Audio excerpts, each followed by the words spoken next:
Now, we're going to take a closer look at the unfolding crisis surrounding GM's decision to shut down one of its production lines here in South Korea. A number of experts have suggested that GM's move may be the start of a trend of big companies moving back to the US to stay on the Trump administration's good side. It also has officials here asking what Seoul can do to prevent such a damaging situation happening again in the future. Shin Se-min reports. It's known as the birthplace of the compact Chevy Cruze and the Orlando SUV.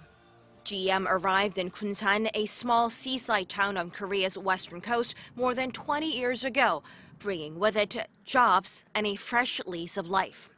But today, General Motors' Gunsan plant is at the brink of closure following the U.S. automaker's bombshell announcement that eye-watering losses were forcing it to turn the lights off. Just how bad is it? In the last 3 years, since 2014, GM Korea posted net losses of $1.8 billion, while only operating at 20% of capacity. Explaining its decision, GM pointed to mushrooming manufacturing costs linked to rising wages, aggressive labor union activity, and the depressed local sales.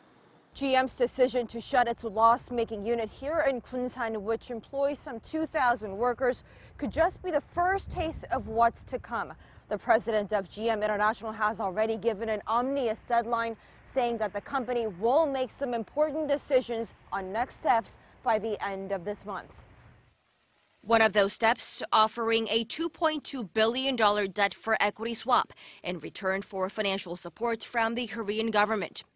And close consultations between the government and the automaker are taking place, with officials from the finance ministry also scheduled for a session on Thursday with GM representatives.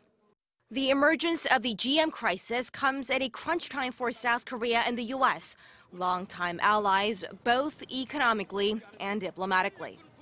Trade friction between the two is clear to see, following the Trump administration's imposition of hefty safeguard duties on Korean products and Washington's desire to overhaul the South Korea-U.S. free trade agreement.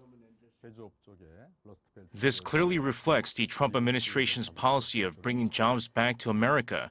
I think this case could influence the trade policies of the two countries and even be a model for other global firms doing business in Korea.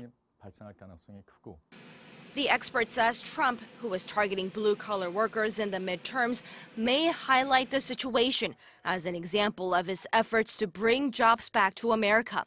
Jobs that he says have been lost over years of allowing American firms to up sticks to relocate overseas. Looking to avoid this kind of situation happening again, experts say South Korea must get serious about creating favorable business conditions for foreign firms. And these could include stripping back regulations and loosening the grip of the country's powerful trade unions. However, such moves would likely meet resistance, and even if they're passed, such reforms are unlikely to bear fruit for a number of months. Too late to help the GM workers in Gunsan who wonder what their future holds.